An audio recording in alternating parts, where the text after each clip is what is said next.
Good morning. We're going to do some calisthenics here to get everybody awake. My name is Bill Harden. I'm Dean of the College of Business. I want to thank everyone for coming.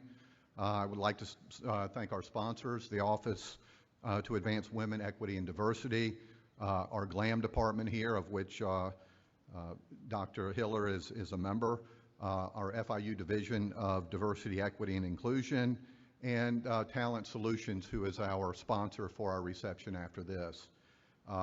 It's a great event. I've had the opportunity to look over the book, read the book, find some great tidbits of things that help me every day in my position. So I think everyone's going to get a lot out of this. Now I'd like to introduce Dr. Nathan Hiller. He's our Executive Director for our Center of Leadership. Nathan is an eminent scholar chair and professor in the Department of Global Leadership and Management. He has expertise in leadership development, org behavior, and the psychology of top executives.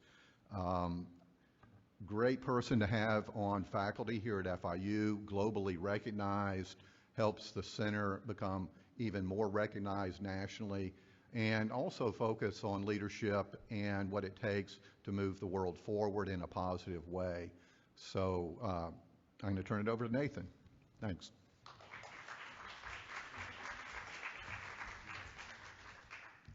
Thank you, Dean Harden, for that kind introduction. And I want to welcome those of you who are with us online. Thank you for being here with us today. We have a great group in person. Thank you for those of you who came out in person, who probably had to get up a little bit earlier than normal or had to alter your day for being here. We appreciate you being here with us, and not to take any away from you online, folks. We love you too. Since 2011, so now we're 12 years, the center has hosted a variety of engagement events every year, both in person and virtually. But today is our first hybrid event. So we have welcomed over 125 distinguished speakers for our lecture and other engagement series. And we have had 15,000 people attend those events over the last 12 years. So we're very proud of that. You are a special crowd, as I mentioned today, that you are here for our first hybrid event. So today we welcome Chris Altizer and Gloria Johnson-Cusack as our guest speakers. Chris and Gloria co-authored the recently released book, Growing the Elephant, Increasing Earned Advantage for All. About Chris, a retired and recovering HR executive, Chris now consults and coaches executives globally, and also teaches not only in the Masters of Science in Human Resource Management in the College of Business, but also teaches for us at the Center for Leadership. From his position, he joins Gloria in addressing the elephant in the room, the elephant of unearned advantage. A published author, researcher, and cited expert in human resources, Chris holds an MBA with honors from Columbia University, an MA-HRD from Northeastern Illinois University, and a BA from Hampton-Sydney College, as well as MBSR teacher qualifications through UC San Diego. That's a mindfulness certification that is incredibly difficult to get. He's also a certified yoga teacher and a 5th degree black belt martial artist. So he can kick butt and take names and teach us all at the same time. I don't know if there's any demos today on the okay, I don't think you can. Regarding Gloria. A servant leader and change maker, Gloria provides consulting services to leadership teams and boards of foundations and other institutions concerned with advancing diversity, equity, inclusion in education, financial security, and health. Gloria teaches frequently at the Graduate School of Professional Studies at Columbia University in New York, and she serves as the board chair of the Firelight Foundation supporting communities in Africa.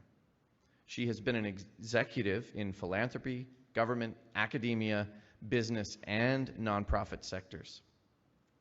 As a person of African American and Haliwa-Saponi ancestry, Gloria came from a segregated background in the U.S. and moved from being middle class to working poor to decidedly privileged.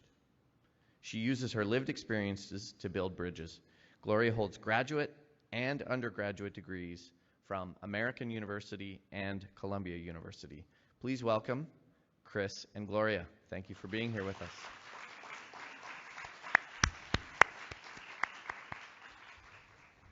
Thank you. Thank you so much. Thank God that's over, thought Robert. The mandated session on diversity, equity, and inclusion, or DEI, had crumbled to a close, and participants made their way out of the room without any discussion. Robert had hoped the session wouldn't be the complete waste of time his friends and others had warned him about, but it seemed destined to go sideways from the start. This privilege thing, he later told a friend, is crap. I earned what I have, and no one can tell me different. Maria also left the session unhappy, not so much angry as conflicted. I'm feeling confused about what should be a simple thing, she thought. Maria had always known that she was treated differently than the friends she knew as a child in Venezuela, because her skin and her hair were lighter than theirs, and because she came from a family of means. Well, I guess that helps me, but am I supposed to feel bad about that? I can't help how I was born.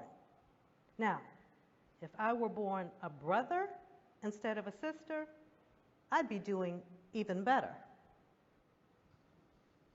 If one more person asks me to explain what it's like to be black in America, I'm just going to collapse. Yvonne was exhausted again. Her entire working life, Yvonne had always been one of the few minority females in the room and felt a spotlight on her each time discussions about equality came up. Most of the time, those asking, mean well, but it's like they're asking a question in English, but hearing my answer in a foreign language. They just don't understand what I'm saying.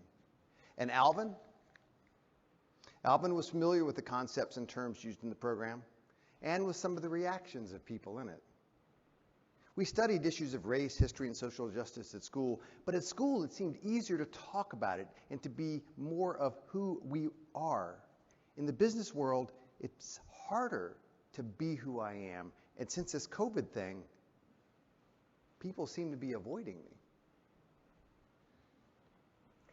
This is about the elephant in the room. What you are seeing and hearing today relate to issues that we think you live and experience every day, whether consciously or not. These are some of the key themes that we're going to talk about today. Chief among them is our insistence that the approach that we're suggesting is meeting you where you are. Translation: this is not a conversation between us where we are making prescriptions about policies or practice changes writ large. It is about meeting you where you are and encouraging you to decide that there's some sense that we're making, that there's some logic to the approach that we're making, so that ultimately you make a decision that you are going to do some reflection about how you can lean into being a difference if that is your choice. Chris often says, and I repeat it as often as I can, that better teachers and better questions is what we're leaning into. We're assuming that awareness and a context for individual action is where it's at, that reflection is the imperative, and it's up to you to decide how you will engage and if you will engage from wherever you sit. The final point I forgot to make, which is really even more important than anything else, you're going to hear us say over and over again that a lot of this intentionality has to do with recognizing that there are advantages associated with a person's standing, who they are and where they come from. And so what we're saying to you is we want to recognize we have to meet people wherever they are. We're meeting you where you are, and we're recognizing that there are some people who have advantages that others don't based on who they are and where they're from. So stay tuned for that. So people ask the question when they get the book, they say, well, what's the elephant thing? What is this about an elephant? So the elephant in the room. So the elephant in the room is the elephant of advantage. And we'll talk about that. And what gets really interesting is when we've, in the 2 years that we spent writing this book, say, well, what is it about how folks see things? And you may be familiar with what you see on the screen, which is this ancient parable of blinded folk and the elephant. So each of these people find a piece of the elephant that, the elephant is like a tree, and that's what it is. The elephant is like a snake, and that's what it is. The elephant is like this whip tail. The elephant is a spear. Whatever part of the elephant we are choosing or are conditioned to look at is the piece that we see, and we say, that's what it is. Where we're coming from this perspective, and part of the analogy, because that's one of the questions we got in advance, how did you come up with the elephant thing? What's that all about? Well, it is the elephant in the room, but it's also this elephant, which all of us see a part of it. It's hard to see all of it. It's hard to see where each other are having the experience. So if all I know is the tusk, that's what I know. If all I know is the leg, that's what I know. And that's really the approach we're trying to take with this, exploring the elephant. That's what we want to do together. We want to be brave enough to step out and find those different parts. So when we wrote the book, and if you get a copy of it, you'll see it's really broken into 3 parts. The first part is to recognize advantage. Another source of this book and how we came to it is that when people say privilege, show of hands, you've heard the word privilege. Of course you have. How do you not? What we discovered, and what I've known for some time, is that privilege as a concept has failed. Privilege has failed. We're going to talk about why that is. So instead of that, we take a step back and we look at what, frankly, some folks had talked about in education years before, which is let's reframe this as advantage. And let's talk about earned and unearned. Let's talk about then, once you recognize, how do you work with unearned, whether you have a little or a lot? Because it's not easy either side. And then how do we grow it? So that's the way that we framed up this book. We'll talk first about recognizing advantage. So here you can see on the earned advantage, big unearned advantage, anyone can earn advantage. And that's where we like to begin the conversation. First we say take a breath, and we build that practice into the book. We say everybody breathe deeply. So everybody just for a second, take a deep breath. Come on, do it. You're watching me do it. I want you to do it. Breathe. Let it out a little bit. Okay. A little bit better. For some of my students in the room, you made me do that in class, Professor. Yes, I did. Why? Because we have to be able to take a breath when we're talking about difficult things, and recognizing advantage is one of those difficult things. Because with unearned advantage, it's not that you can't get earned advantage. So can we all agree that anyone can earn advantage? Can we agree? Yes, lots of heads nodding. Thank you. So we can all earn advantage. That's good. Nice. Now, let's talk about the role of unearned advantage. The fact is, and there's plenty of science to bear this out. We touch on some of it in the book, but we don't spend a whole lot of time on it. But if you have unearned advantages, you get more shots on goal. That's the truth of it. Let's take myself. So I am, by inspection, white, male, extroverted. You figured that out already. I'm able-bodied. I can move. I was Christian raised. You may not know that. I am cisgendered. You may not know that. I grew up with clean water, public schools. You know, if I was 3 inches taller, I'd have it all. Darn. Don't have it all. These are driver. Now, everybody who has all those attributes, are they living in the fast lane? And no, they're not. So let's be really clear about that. Just because I have unearned advantage doesn't mean I get all the earned advantage. So let's be clear about that. I just get more shots on goal. Our intent is to reduce the role of unearned advantage. You can't get rid of it, because everything I just said to you, I can't change. That's who I am. And if I feel guilty about it, then I'm simply going to find a way to resist that guilt, because that's what we do with guilt. I don't want to feel guilty. So I'm going to deny it. Why don't we just allow for that? This is true. These are the things that I am. I accept that I get more shots on goal than my co-author does. But that's not the question. The question is, how do I grow opportunities? But first I have to recognize it. And once I recognize it, I get to work with it. So working with it requires you to breathe some more. We often talk about the fact that people can have certain instincts. They can freeze, appease, or engage in flight. But if you're going to deal with that hard reality, that there's some advantages that Chris has, that he was just born into because of who he is and where he's from, because of the unconscious biases that we know exist in the world, it's a hard pill to swallow. It can be paralyzing. It can be infuriating.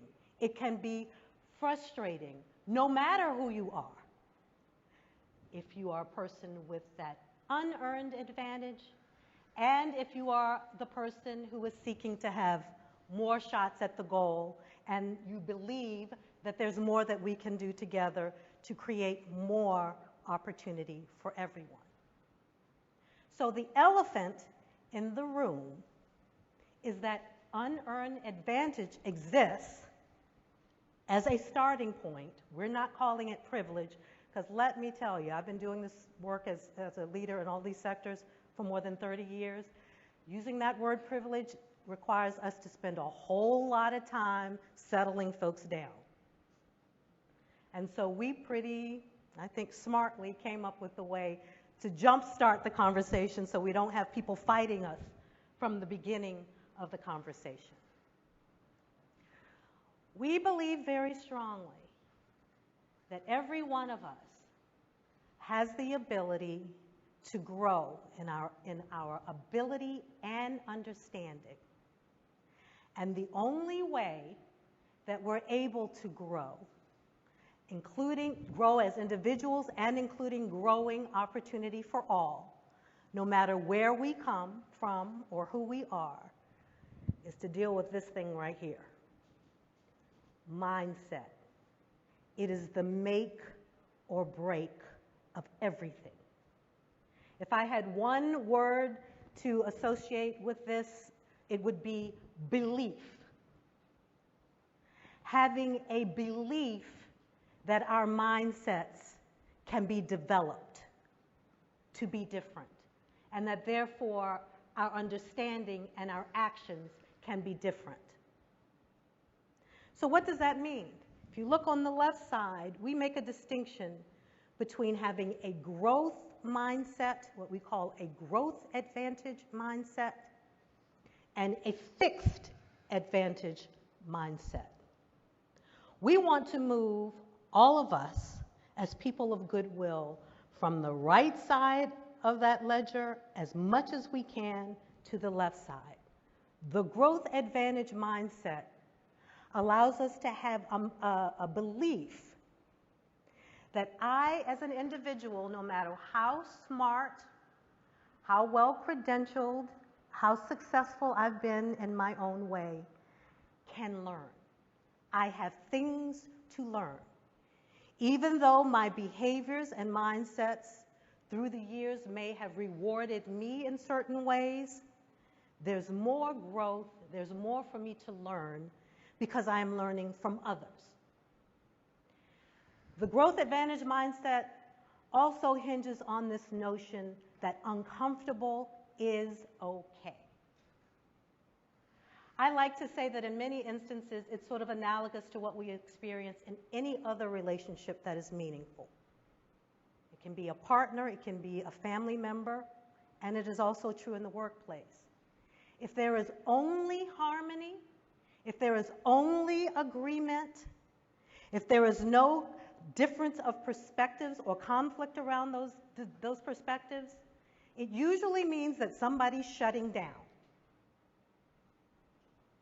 And if we are shutting down, we are not bringing our best selves to whatever the endeavor is.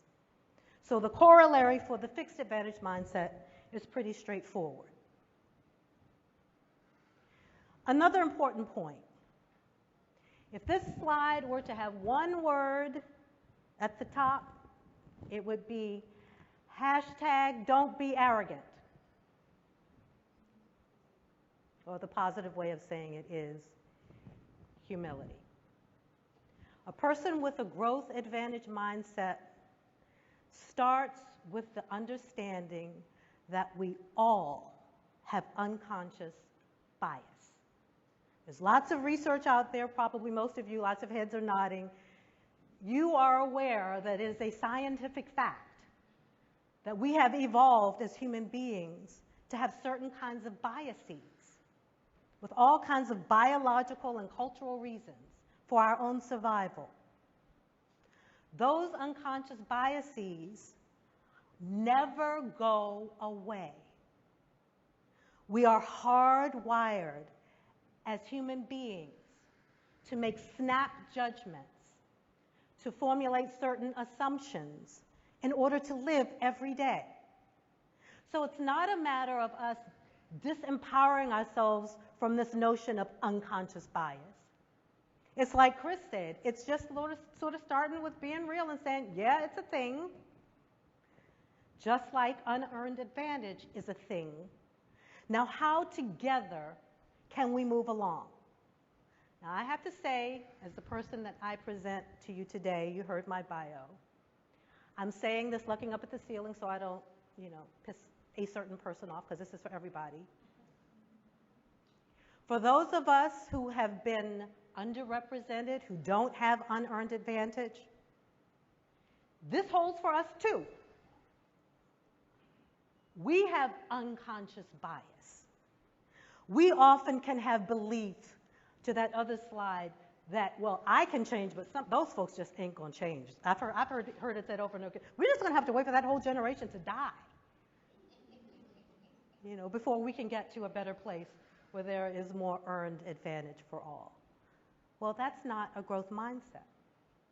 It's also a way to be depressed and not want to get out of bed every day. Okay? So what we're aiming for on the left side of this ledger, the growth advantage mindset, has to do with believing that there is a win-win opportunity for all of us. That if we experience other people's points of view and do some of the other reflection exercises and mindset changes that we're going to allude to today, then together we can all move to a different place.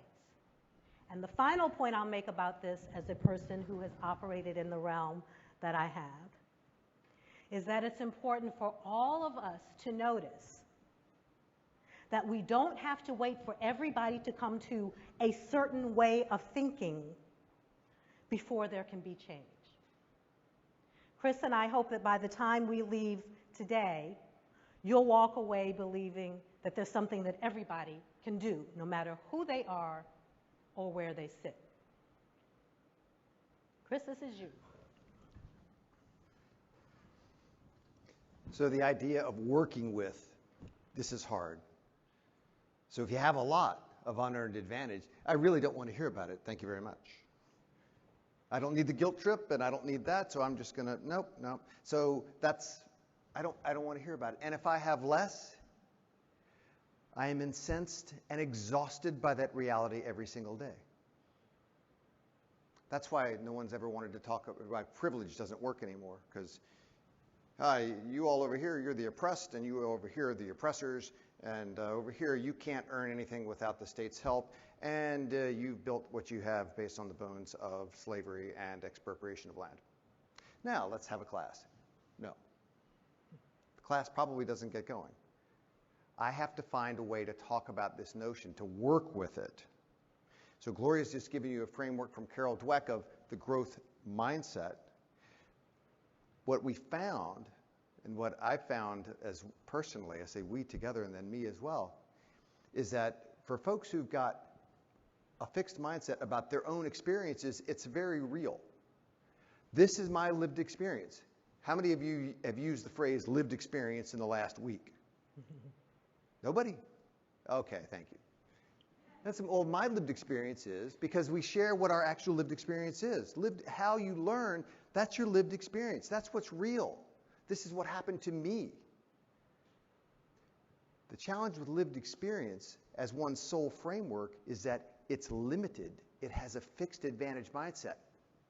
So what we try to do, and what I have conversations with myself and my loved ones and people that I talk to about this work, is, well, what are my actual lived experiences with people different from me? You know, most of this country live in communities with people who look exactly like them. You know that. That's just a demographic fact. So our lived experiences with people different from us is as much from the TV screen or the commentator or the conversations as it is ourselves. So the first thing we try to do, and I invite all of you to do, is ask yourself, what is your lived experience with people different from you? Not what you believe to be true based on what you've been told or what the headlines have said, and not saying those things are not true. Not denying that. What I am asking is, what is my own lived experience? What is my experience? And then asking myself this really hard question, you know, could my lived experience be different from someone else's? For example, if I'm pulled over by a police officer, I'm digging for my wallet, you know, because not to pay him off, by the way. But I'm going to get the ID out and the rest of that, because I was probably going fast and everything else. That's my lived experience. So people who are pulled over by police, that must be their experience. Unless it's not. And we've got plenty of examples from the headlines today that say for members of our society, it's not. Now here's where I, with my unearned advantages, struggle. So you know what, that's not the way it should be. That should not be true. Discrimination should not be true. And since it doesn't happen to me, I don't think it happens anywhere. There's the hole I just fell into. I believe what has happened to me must be true for everybody else. I have to open myself to that reality. That A, that's not true, and B, what I think should be is not. That's hard. Especially for well-meaning folk. I want to live in a society that values, that is patriotic, that is life-affirming, that is all these good things. And sometimes it's not. And that's a hard place to put your head.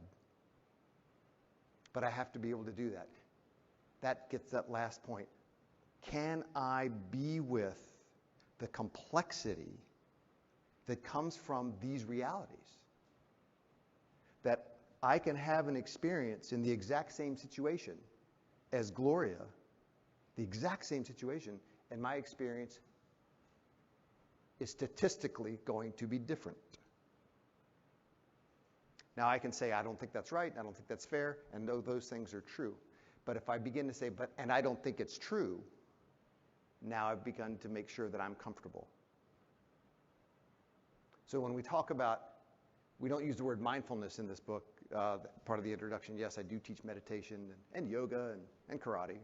Nobody's getting beaten today. Part of the benefits of those practices is that it grounds me to be able to deal with what is not comfortable. And that is where we have missed. Part of the drive of writing this book and creating this book was the idea, was a healthy dissatisfaction with how this whole topic has been framed for, frankly, the last 30 years. In fact, it's been so unproductive that now we're facing counterproductive. Now we're facing tremendous pushback. You know what Einstein supposedly said about insanity, right? So if we keep talking about this the same way we've always been talking about it and expect a different result, that makes us insane.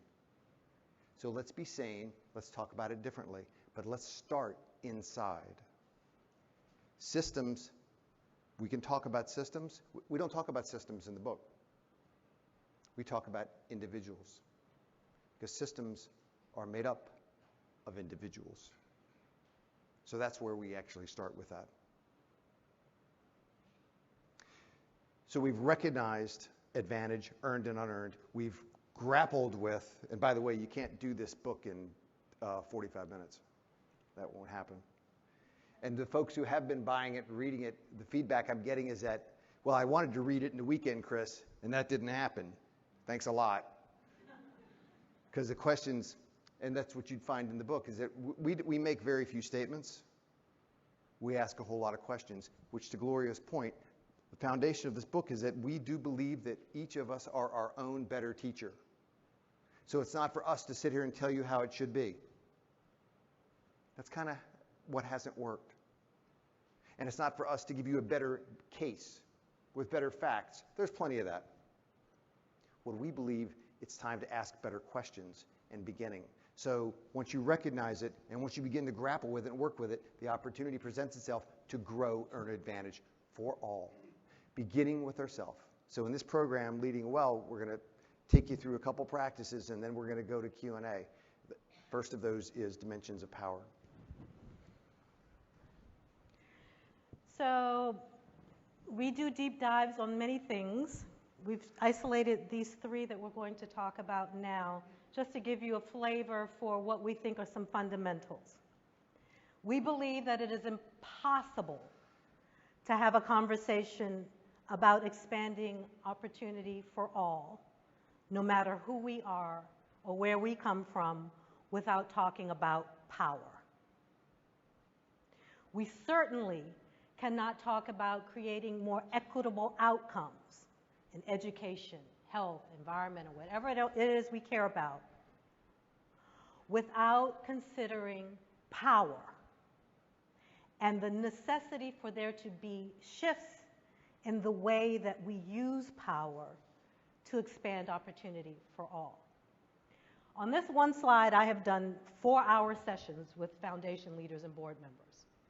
I'm not going to do that to you now. I'm going to give it to you in 4 minutes. And the main point that I wish to offer from this slide is the following, and then I'm going to work our way through. That the highest dimension of diversity, equity, and inclusion is found at the top, where people in power decide to prioritize 3 things. And if anybody's taking notes, these are the 3 that we'll reference over and over again as much as we can. When leaders are using power and setting priorities to make shifts in 3 areas, we believe there is real change. The first area is the way that people in power use message. How do they convey the why of inclusion? Who are the messengers?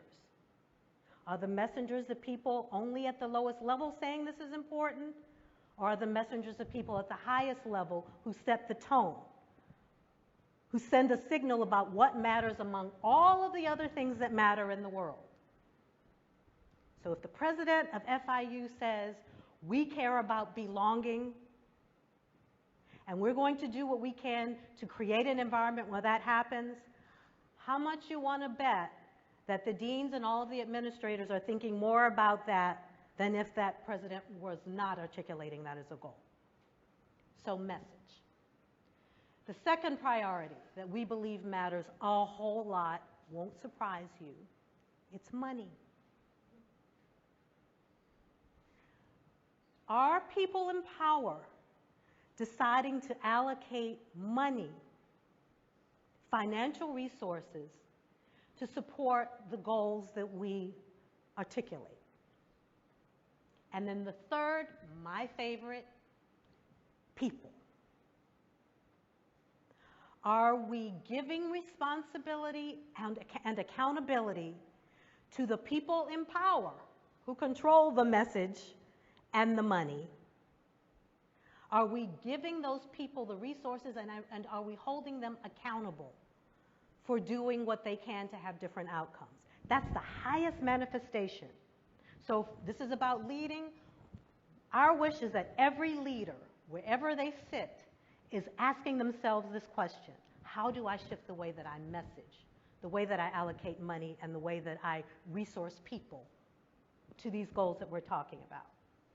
So I'm going to go from that top one to the bottom one.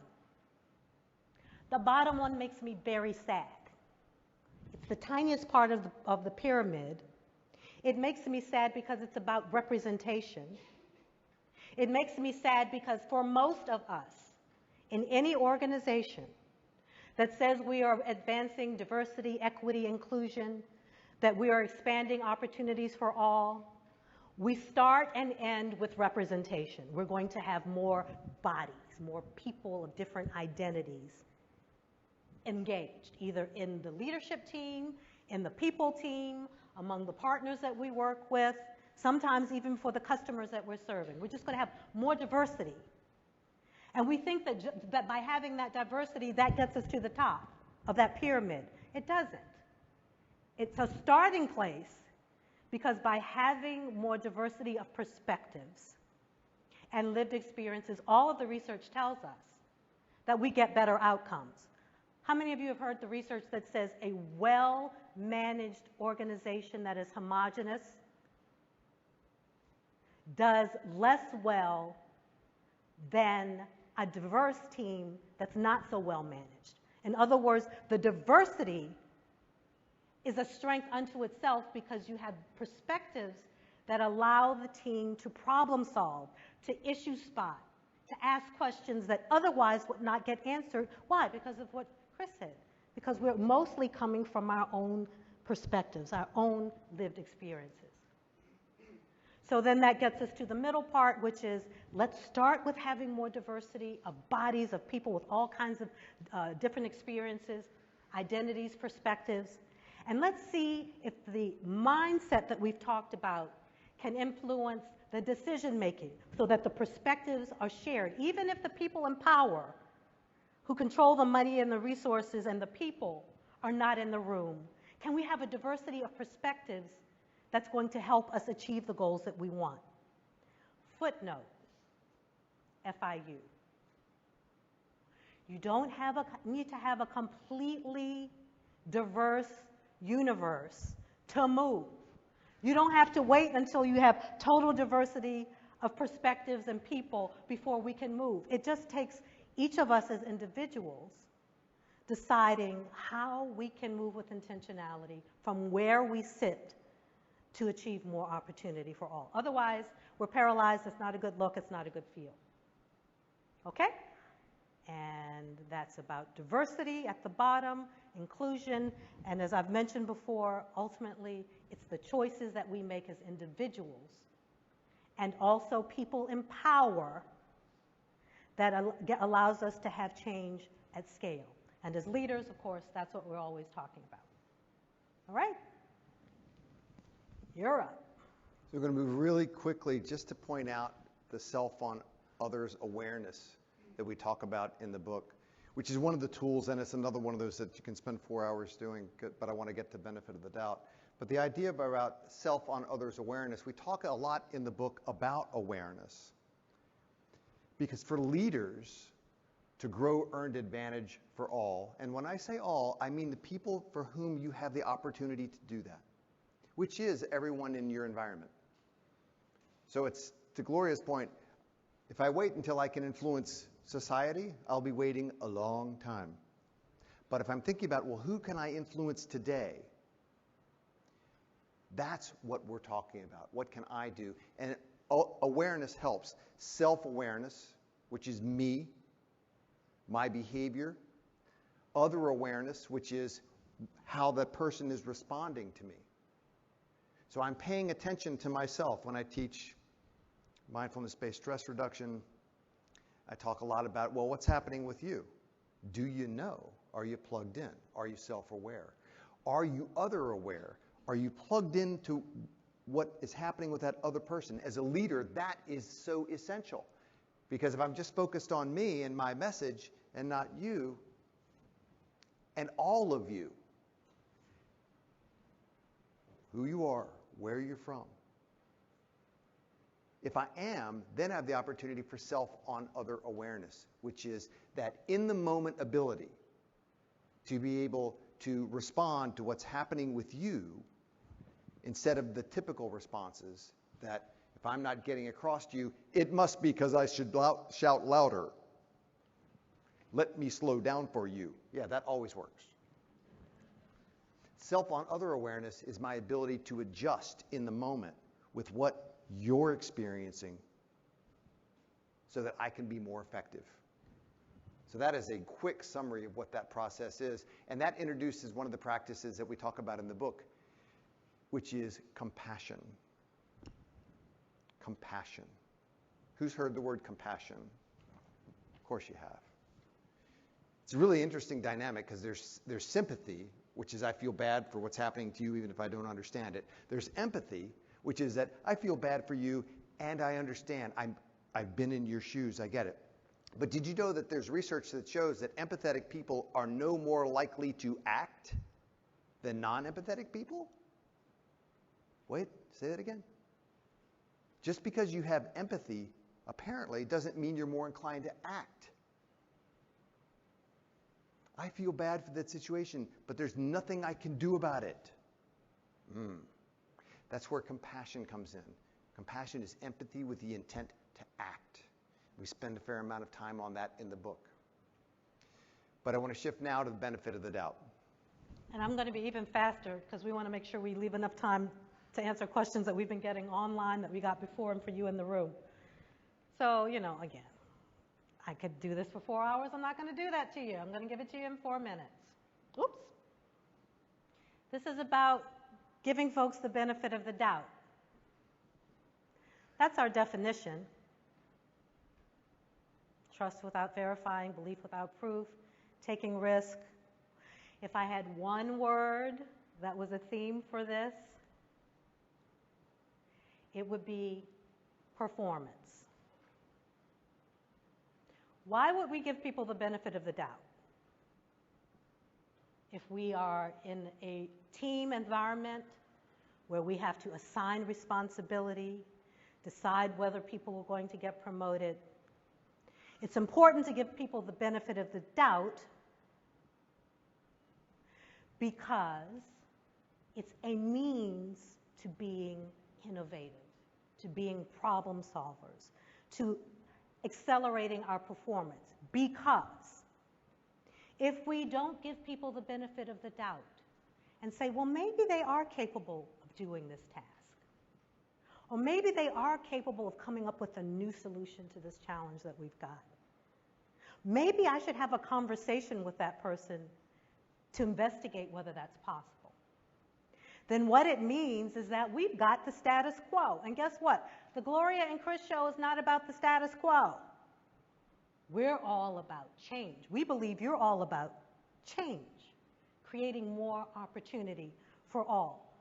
So I wonder, if you want an example of how this can play out, have you ever been in a situation where you decided, I'm not going to really investigate whether this person is capable of doing this work or coming up with a solution because I just need to get the job done.